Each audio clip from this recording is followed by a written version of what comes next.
You are fluent in Latin. After a car accident, you find yourself in a fantasy world. In this world, humans have been slaves to other species, all of whom use magic. Humans have the capability to use magic, but only by learning the elves' language. After hearing it, you find that it is Latin. It was cold creeping sensation crawling down my spine that woke me. I instinctively tried to twitch away from it but found that I couldn't move. My eyes opened, and my head throbbed in the bright light. I let out a low moan as my body painfully reminded me that I hadn't fallen asleep, but rather had been knocked unconscious. My jaw ached and the feeling down my spine had changed from an almost cold tingle to a hot burning.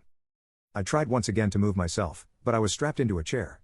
It was similar to the one that I'd been sitting in for my assessment, insofar that it was reclined, and the elven woman was standing at my head again. Oh! I hissed in pain from both my jaw and spine, and the woman casually looked down at me. Her brown hair dangled in tiny braids nearly to my face. "Awake, are we?" she asked, her voice lilted and low. "Let me go," I said.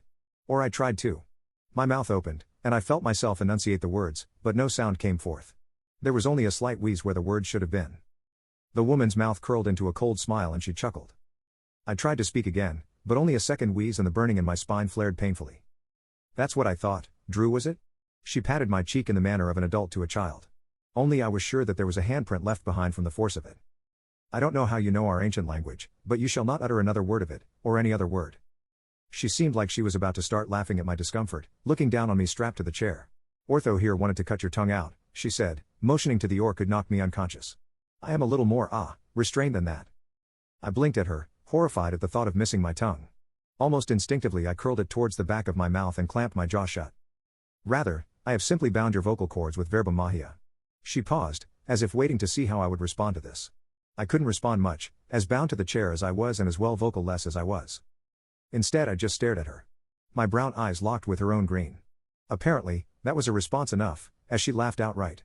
The noise echoed loudly in the small room, and for the first time I noticed that we were not in one of the tree buildings, but one of the strange stone ones. This room, as far as I could see, had no windows, and the only light source was a glowing ball of light that hung high in the air. "Now Drew, let's get back to assessing you, shall we?" She lowered her hands to either side of my head. Eyes wide, I struggled against my bonds. I didn't want to forget, and I didn't want to be just another slave.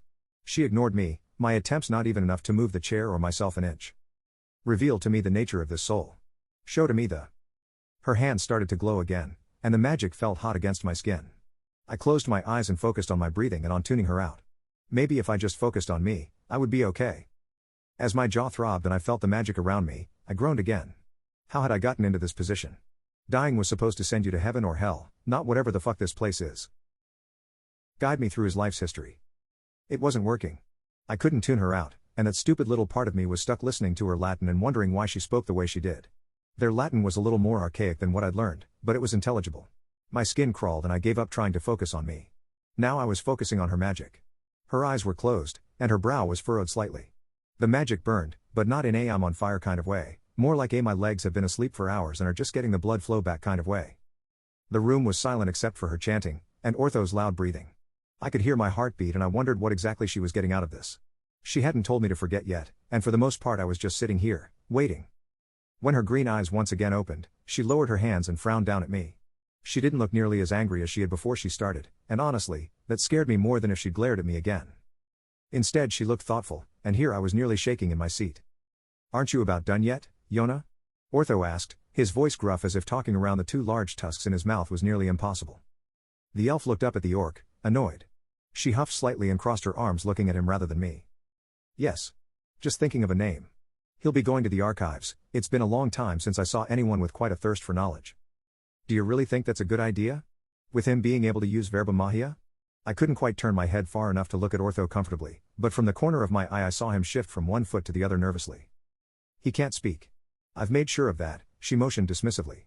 "Without that, why would it matter what he reads? And if he doesn't do his job well, he'll be punished, just like the rest of them." She turned back to me. "You'll be a good boy, won't you, Ian?" I wanted to groan, the name was so bad. Drew certainly wasn't exciting or unique, but it was my name. My hesitation to nod, I didn't really have another way to answer her, caused her to bend over me, nearly nose to nose, her hair falling around my face. "You are Ian," she said. I could feel the magic burning inside me hotter than anything else so far. I felt my very soul deny what she said. I wasn't Ian, I was. Who was I, if I wasn't Ian? She straightened once again, and looking me straight in the eye, repeated, You'll be a good boy in the archives, won't you, Ian? I swallowed tightly but nodded. Ortho came over and unstrapped me from the chair. I wasn't sure if the burning feeling coursing through my arms and legs was residual magic, or simply the blood flowing back into them unrestricted. Time to go to your assignment then, Ian, Ortho said with a sneer, leading me out of the room. I chanced to glance back at Yona, but she turned away from me, looking at a desk I hadn't been able to see while laying down. I wasn't sure what exactly she'd learned from me, or about me during the session, but I was being released. Without the ability to speak, and with possibly less freedom than I'd gone in with. At least she'd let me keep my memories, so far.